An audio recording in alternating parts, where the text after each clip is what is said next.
విషయంలో కానీ, దేవునికి సమర్పించుకునే విషయంలో కానీ, మనము దేవునిలో ముందుకు నడిచే విషయంలో కానీ ఒకవేళ బలహీనమైన జీవితం మన పక్షిరాజు వలె జరిగిందా?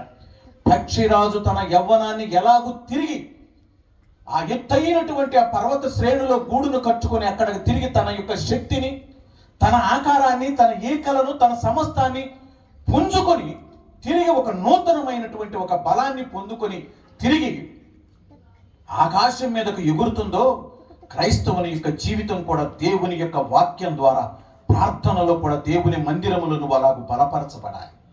ఒక నూతనమైనటువంటి జీవితాన్ని మనం కట్టుకోవాలి. ఒక నూతనమైనటువంటి నడవడి మన జీవితంలో ప్రారంభం కావాలి. ఒక నూతనమైనటువంటి ఒక దేవునిని సన్నిధిలో మనము ఎదిగేటువంటి ఒక అనుభవాన్ని మన జీవితంలోనికి మనం తీసుకొని రావాలి ప్రభునందు. అందుకనే దేవుడు అంటున్నాడు. చూడండి, యెషయా గ్రంథంలో ఒక మాట చెప్పి నేను ముగిచేస్తాను.